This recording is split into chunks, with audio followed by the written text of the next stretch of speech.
Real Reddit stories. If you love wild things and crazy drama, hit that subscribe button and drop a like to help more people find the madness. When my house burned down, my family showed up, not to help, but to laugh. Finally, karma torched the trash. My dad looked me dead in the eyes and said, "You brought this on yourself. Some people are just cursed." I just stared back and whispered, "Thanks for showing your true faces." That was 2 years ago. A week ago, I took action they weren't prepared for. Today, they've been calling non-stop, screaming, "You have to fix this. Please pick up." I don't even know how to start this, but whatever. Here goes. So this was 2 years ago, and I still think about it every damn week. I guess that's normal when stuff goes sideways in a way that's just not what you expect from people who are supposed to have your back. Not that my family ever really did, if I'm being honest, but I always kind of thought when things got serious, they'd at least pretend for context. I'm Braden. I'm 27 now. I moved out a while back because my family is IDK, not toxic in the way Reddit loves to say, just competitive and cold. Like everyone's always trying to prove they're better. My dad especially. He's always been the big man. Everything's a contest. My older brother Carson's like a clone of him. Always got something to say about how people need to take responsibility and man up and whatever. My sister Nicole, she'll smile in your face and send screenshots of your text to the family group chat later. Mom mostly just tries to keep everyone from killing each other, but she's got that "I warned you" look down to an art. So anyway, I'd scraped together enough for this old rental house. Nothing special, but it was mine. And it was quiet and I could have my own life. First couple months were good. I had my own routines. Nobody breathing down my neck. I didn't invite people over, didn't have family dinners, just did my own thing. I know they all thought I'd fail, but TBH, I was fine with that. Kept my head down, paid my own bills, sorted out my own stuff. I didn't ask them for anything, not even when my car battery died and I had to Uber to the groceries for a week. Then, one night, everything just went sideways. I'd been up late, probably doom scrolling on my phone, when I smelled smoke. At first, I thought maybe I left something on, but the fire alarm started going off and I realized it was real. I grabbed my phone, wallet, keys, didn't even put on shoes, just bolted out. The fire department came fast, but the house was old and by the time they got it under control, half the place was black. I just stood there on the curb watching my stuff go up and honestly, I felt weirdly blank, like I should be freaking out, but my brain was just stuck on repeat. Anyway, I called Carson because I didn't know who else to call, and he actually picked up. I told him what happened, said I just needed a ride or something. He said he'd come by. I thought maybe, just maybe, this was the moment someone would step up. Not 20 minutes later, my whole family rolled up. Not just Carson, but my dad, Nicole, her fiance, who I barely know, and Mom. They all got out, and for a sec I thought, okay, maybe they're here to help. But then Carson walked right past me, pulled out his phone, and started filming the house. He was laughing, like full-on laughing. Dad was right behind him, shaking his head, not even looking at me. Nicole got out, heels sinking into the grass, and goes, "Wow, karma really does work." She started taking selfies with the house in the background, like she was at some influencer event. Her fiance just stood there watching. Mom hung back by the car, arms crossed, not saying anything. I tried to talk, but my throat was dry, so I just leaned against the mailbox and watched them. Carson kept making comments like, "Guess that's what happens when you bail on your family, huh?" And, "Some people are just cursed, man." Dad looked at me, dead in the eyes, and said, "You brought this on yourself. Some people just attract bad luck." I stared at him and said, "Thanks for showing your true faces." I didn't even raise my voice, just said it. He shrugged and turned away. I guess I should have expected it, but Nangle, it was still a punch. I could hear the fire captain talking to someone else about insurance and stuff, but I wasn't listening. Carson walked over, slapped me on the shoulder. Not hard, but like, not gentle either, and said, "Tough break, bro." I pushed his hand off. He smirked and backed away. Nicole was talking about how she'd always known something was off about this place and how it was so typical that I'd be the one to have a house fire. Her fiance tried to get her to leave, but she just rolled her eyes and kept snapping pics. I told her to stop and she said, "What? It's not like you're gonna post them." I told her to delete them or I'd grab her phone. I actually reached for it and she jerked it away, then slapped my hand. I stepped back. Didn't want to get into it right there, especially with the neighbors out watching. Dad started telling me I needed to learn from this and how maybe now I'd see why the family sticks together. I said, "Yeah, great family." He rolled his eyes, walked back to the car, slammed the door. Mom finally came over, handed me a bottle of water. She said, "You should come home tonight." I told her no, I'd figure it out. She shrugged, said she'd tried. They stayed for maybe 15 minutes, just long enough for the fire trucks to. Carson kept pacing around, taking calls, acting like he was in charge. He told one of the firemen he was my emergency contact and tried to get info about the cause. I heard him say, "Yeah, he's always had bad luck with stuff like this." The fireman just nodded and walked off. When they finally left, Nicole slammed the car door so hard the whole thing shook. I just stood there, watching the taillights. Some of the neighbors came over, asked if I was okay, if I needed a place to crash. I said I'd figure it out. I didn't want to owe anyone anything. The next day, I got a text from Carson, just a pic of the burned house with a crying, laughing emoji. I didn't respond. Nicole posted a pic of her and her fiance at brunch. Captioned, "Some people just can't help burning bridges."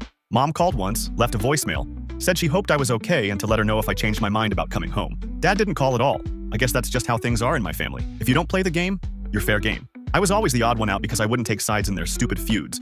Wouldn't help Dad with his projects, wouldn't help Carson with his endless drama, wouldn't babysit for Nicole when she needed a backup. I went my own way and they hated that. They said I was selfish, ungrateful, whatever. I never bought into it, but when you see them standing in front of your burned house laughing, yeah, it hits different. I stayed with a friend for a while, worked out the insurance stuff, found somewhere else to. I didn't talk to my family for a long time after that. I just kept thinking about the way Dad looked at me, like I was a mess he'd warned everyone about. I keep thinking about what he said. Some people are just cursed. Like, what did I ever do that was so bad? I didn't steal from them, didn't screw them over, just didn't want to play their games. I promised myself that night I'd never let them get the upper hand again. I know how they work. I know what matters to them. I wasn't going to sit there and let them treat me like trash. Not anymore. I've got receipts. I've got patience. And I don't forget. That's part 1. Part 2 gets a lot more interesting. Trust, update 1. All right, here's part 2. And if you think I'm exaggerating, I wish I was. Maybe this will just sound petty to some people, but if you've ever had family like mine, you know exactly how this stuff doesn't just stop after one bad night. It's like they keep finding these little ways to remind you, you're not one of them. You never were. And also, they're winning. I see you if you get it. For everyone else, IDK. Just read so fast forward a couple months after the fire. I'm crashing on a friend's old futon. Insurance is dragging things out like always. I don't really have much besides what I'd thrown in my backpack that night. I'm not broke or anything, just tired. Rebuilding from scratch is annoying. Everything takes longer than you expect, all that. I kind of figured my family would just let me fade out of the group chat and move on, but that's not how it went. The weirdest part is how they'd go silent for weeks, then pop up out of nowhere. First time was maybe 2 months after. I wake up and see I'm tagged in the family group chat. It's a meme. Someone edited a pic of a dumpster on fire and put Braden's housewarming party on it. Carson reacts with the skull emoji. Nicole adds crying, laughing. Dad doesn't say anything. Mom sends a sticker of a sad puppy, which is about as much as she ever does. I don't respond. I think about muting the chat, but I don't. Part of me wants to see what they'll do next. Part of me just doesn't want to give them the satisfaction. It's always stuff like that. Never direct, always side-eyed. I get a text from Nicole on my birthday that just says, "Hope you're not celebrating with candles, all mayo." Once I posted a pic of my new apartment on Insta, and Carson immediately comments, "Looks flammable." He deletes it after a couple of hours, like he wants me to know he's watching but not give anyone else ammo. I start getting used to it, but Angel, some days it just pisses me off more than I want to admit. I should probably say, none of this is random. My family's always been like this with me. I was the one who said no when Dad wanted me to join the family projects. Basically just unpaid labor for his hobbies. I was the one who called out Carson for talking down to everyone. I was the one who told Mom I wasn't going to keep playing nice with Nicole when she'd steal my stuff growing up. They always acted like I was the weak link, the one who was too sensitive or couldn't take a joke. They like having someone to kick around. It gives them something to talk about at dinner. I guess about a year after the fire, I get invited to Nicole's engagement party. I almost laugh. She sends me the invite on Snapchat, not even a real text. Says something like, "Hope you can make it. Don't burn the place down." I leave her on read. Then I see the family group chat blowing up the night of the party. Group pics, cheers. Someone posted a poll about who's most likely to ruin the night. Carson votes for me, even though I'm not there. Later, Nicole DMs me a video of them all at some fancy restaurant. She pans the camera over everyone and then zooms into the empty chair at the end of the table, says, "Guess who's missing?" Her fiancé in the background goes, "I bet he's hiding from the fire marshal." I block her for a while. After that, I see Mom at the store every now and then. She always tries to act like things are normal. She asks if I need anything. I say no. She says the family is worried about me. I laugh. She says I should come by for Sunday dinner. I say I'm busy. Sometimes she'll try to guilt me, say Dad isn't getting any younger, or Carson's got a new job, or Nicole's wedding is coming up and she wants everyone there. I nod. Keep moving. She never brings up the fire. I don't either. Carson's always flexing in the group chat like just bought a new car, or can't relate to rental life, or posting pics of his backyard with the caption, "Home sweet home." He changed his profile pic to a cartoon of a guy running from a burning building for like a month and then switched it back. I never reply, but I do screenshot everything. At some point I realize I'm keeping a folder on my phone of all the crap they send. Every little slight, every meme, every accidental dig. I don't even know why at first, but it feels like ammo. Like I'm not gonna let them act like this never happened once in a while. Someone outside the family will ask what happened with the fire. I just say, "Insurance mess, moved, whatever." I can tell they don't totally buy it. One time, a mutual friend asks if it's true my family took selfies at the scene. I say, "You'd have to ask them." Later, I get a text from Carson. "Stop spreading lies about us." I tell him to mind his own business. He says, "Maybe if you'd stuck with the family, bad things wouldn't happen to you." I send him a thumbs up. He blocks me for a month, then unblocks me like nothing happened. I start getting more deliberate about what I say to them. If they ask for help with anything, Wi-Fi, phone issues, random tech crap, whatever, they always assume I'll just do it because I owe them for all the times they helped me. Read, never. I stop replying, or I say I'm busy, or I say I don't know how. They get annoyed, start making snide remarks in the group chat. Carson says, "Guess some people never learn gratitude." Dad says, "Well, you know what they say about burned bridges." I let them talk. Nicole's wedding is coming up and suddenly she's texting me again, acting all friendly, asking if I can help set up her wedding website, saying she needs someone reliable because her friends are useless. I ask her if she remembers the fire. She says, "OMG, that was 2 years ago. Let it go." I say, "Sure, I'll help." If she apologizes, she sends a gif of a dumpster fire, then blocks me for a week. I get a call from her fiancé, says I'm being childish. I hang up. Dad still never calls. Mom leaves voicemails, says I'm missing out on family memories, that I shouldn't hold grudges. I don't call back. I see Carson post about family first on Facebook with a photo of everyone at dinner except me. I think about commenting, but nah, not worth it. I just keep collecting screenshots. One night I'm out with a friend and I get a notification. Nicole tagged me in an Insta. It's a pic of a cake with a little house on fire on top. Says happy burniversary. I laugh, but it's not funny. My friend asks if I'm gonna say anything. I say not yet. I start thinking about how much leverage I actually have. All those times I fixed their stuff, set up their accounts, handled their passwords because they couldn't be bothered to learn. All the favors I did for free. All the times I bailed them out when their stuff broke. I realized they have no idea how much they rely on me for the little things. And not just tech stuff. Nicole's wedding website, Carson's playlists, Dad's calendar reminders, even Mom's phone contacts. It's all stuff I set up. They never changed it. Never bothered. I wonder how long they'd last if I just stopped. I know it sounds petty, but if you've ever been made to feel like the family joke, like your pain is entertainment, you get it. At some point, you stop playing nice. You stop waiting for them to get it. You start thinking about what it would look like if you took back what's yours. I'm not saying I had a full plan at this point, but the idea was there. I started keeping receipts for a reason. I started saying no for a reason. I stopped trying to make peace for a reason, and when they started ramping up, when Nicole's wedding got closer, when Carson needed stuff, when Dad started asking for help again, yeah, I knew what I was gonna do next. Part's where it gets real, promise. They had no clue what was coming. Update 2. So this is where it actually gets interesting. TBH, it almost felt weird how the setup for this basically just landed in my lap, but I guess that's what happens when people get used to having you around only for the stuff they don't want to learn themselves. Anyway, if you read the first 2 parts, you know my family's been grinding me down with their jokes and accidents for years, and after the fire, it was just nonstop. I kept my head down for a while, but after the happy burniversary thing, I started paying close attention to what they actually needed from me, right? So little stuff starts popping up. Like Carson texts me at night, "Hey, did you ever get that old toolbox of Dad's? I want to borrow the drill." I check my closet. And yeah, I've still got all those tools Dad dumped on me back when I moved out. He said keep them. He was getting new ones, but now Carson wants them back for some backyard project. I tell him, come pick them up if you want them. He says he's too busy, can I just drop them off at his place? I tell him no, I'm working late. Not true, but whatever. He gets annoyed, says I never help with anything, then sends a voice note going off about how I only think about myself. Then there's Nicole, who keeps texting me about her wedding website. She never says thank you, just keeps sending me urgent messages about adding RSVPs, fixing errors, updating her register. She says her friends are useless and I'm the only one who gets it. I start dragging my feet. I tell her I'm busy. She threatens to just find someone else. I say go for it. She doesn't. Instead, she calls Mom and complains.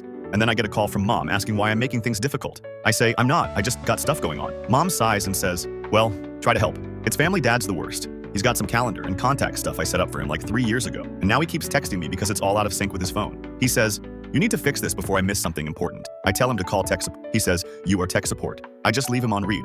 Here's the thing. I realized finally how dependent they are on me for all the annoying little things they never wanted to learn. They all talk a big game, but when push comes to shove, I'm the one who set up their Wi-Fi, connected their smart home stuff, programmed their streaming apps, built their group playlists, even handled password resets for their dumb email accounts. They think it's nothing. They forget it's all stuff that takes time and that I know where all the bones are buried, so I start pulling away, but not just that. I decide to make it clear. First, I collect the tools in a box and text the family group chat. Last call on these, picking up or tossing. Carson says, just bring them. I'll pay gas. I tell him, come get them yourself. He pushes, I say no. He gets mad and calls me soft. Dad chimes in, says I'm being petty. I say, you left them at my place for 3 years, not my problem. Nicole's website starts having issues. Her fault, she changed a setting. And now she's texting in all caps. I tell her, I'll fix it when I have time. She says, your attitude is ruining my wedding. I say, maybe ask someone else. She tries to guilt me, says I'm letting down the family. I send her a thumbs up. She calls me. I don't answer. Next day, she shows up at my door, bangs until I open. She starts yelling, says I'm sabotaging her big day. I tell her to get off my porch. She tries to push past me. I block the door with my foot. She slaps my arm. I push her back. She screams at me, says I'm dead to her, then stomps off and slams her car door. Dad calls later, starts ranting about respect and loyalty and how I'm embarrassing the family. I don't let him finish. I hang up. Carson texts, bro, you're being crazy. I don't answer. I get a string of missed calls. I mute my phone. Then I start actually pulling the plug on stuff, not just ignoring them, but actively walking back everything I ever set up. I log into all the accounts where I'm the admin and remove myself from everything. I change the passwords on anything in my name and tell them, if you want access, set it up yourselves. I delete myself from their group subscription, stuff I'd been paying for out of habit. I reset the Wi-Fi routers I bought for them years ago, text the new logins to the family chat, then log out for good. I send Carson a calendar invite to pick up the tools or lose them. He doesn't show. I sell the whole box on Facebook Marketplace for $50, I tell him after. He calls me screaming. I let it go to voicemail. Nicole's wedding site finally crashes completely. She loses her RSVP list. She texts me non-stop, threatens to come over again. I block her number. Mom texts, says I'm causing drama, says I should just apologize. I don't answer. The best part is, I know how much they rely on all this. Dad can't access his contacts or calendar anymore. Carson's backyard project is on hold because he can't find good help. Nicole's wedding is in chaos because her registry is down and half her guests can't find the location. I know, because they all start blowing up the group chat, blaming each other, blaming me, demanding I fix it. I don't say a word. I see Carson at a gas station a few days later. He walks up, tries to act tough, says, I'm ruining everything for no reason. I tell him, you made your choices, now deal with it. He tries to shove me. I shove him back. He calls me a loser. I tell him to grow up. He storms off, slams his car door, peels out. It's wild how fast they go from acting like you're worthless to acting like you're essential when things start breaking down. I start getting texts from people I barely know. Nicole's friends, Carson's girlfriend. even mom's book club buddy, asking if I can help. I ignore them all. It's not about the tech or the tools or the stupid wedding. It's about them needing me and never wanting to admit it. And now they finally see what it's like when I'm not there to mop up their mess. They're not stupid, but they're so used to me being the fall guy. They never saw it coming. End of the day, I don't feel bad. Not even a little. They lit the match. I just let the fire burn out. Next part is basically the fallout. They start getting desperate. Calls, texts, even showing up at my place. It gets louder. Not my problem. Let me know if you're still here.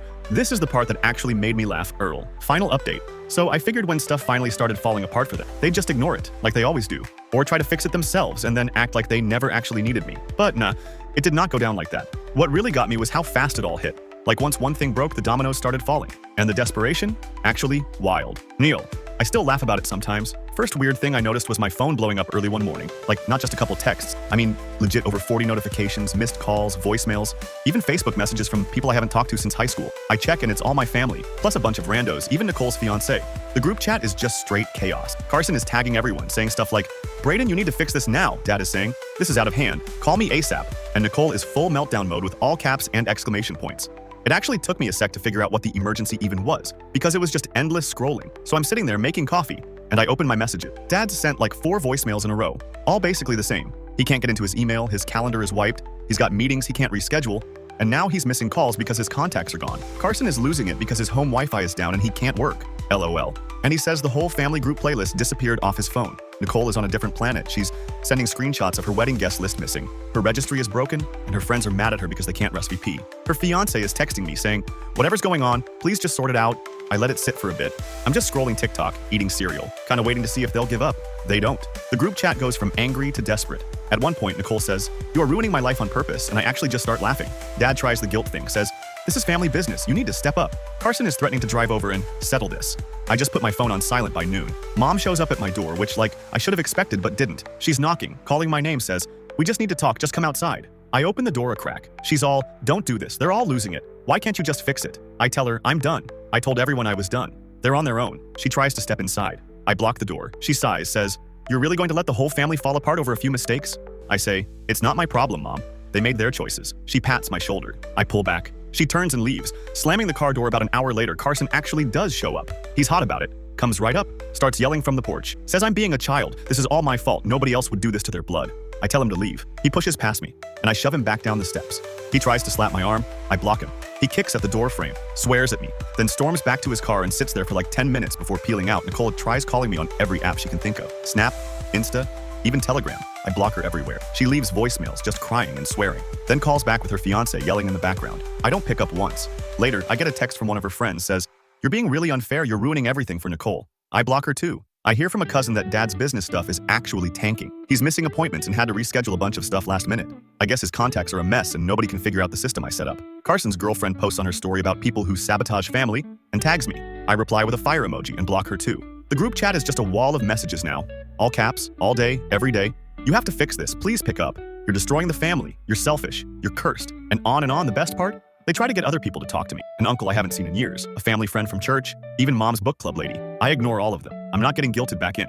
I see Carson one more time at the He tries to block my path, says, "Just fix it and we'll forgive you." I laugh and keep walking. He grabs my arm. I shrug him off. He mutters something about never talking to me again. I say good and walk out. The only one who sort of gets it is Mom. She calls one more time, leaves a voicemail that's mostly just silence, then says, "I hope you're happy. You got what you wanted." I delete it, so now it's just quiet. I still get random calls, still get blocked and unblocked, still get the occasional guilt trip message. But I'm out. They're on their own, and I'm not swooping in to save anybody. Not after what they did. Not after years of being the family joke, the punching bag, the cursed one. If you read all of this, I guess you get why I did what I did. I'm not sorry. I'm not fixing anything. They wanted me out. Now they get to see what that actually means. I'm not saying I won, or that life's perfect now. But at least I can say I finally stopped playing their game. They're still calling, still yelling, still begging. Not my problem. I'm good. Appreciate the people who stuck with the updates, FR. I know this isn't some movie ending or whatever, but honestly, sometimes just walking away is the only real move you get. If you've ever been the scapegoat and finally fought back, I see you. I'll be chilling, blocking numbers, living rent-free in their heads for a while.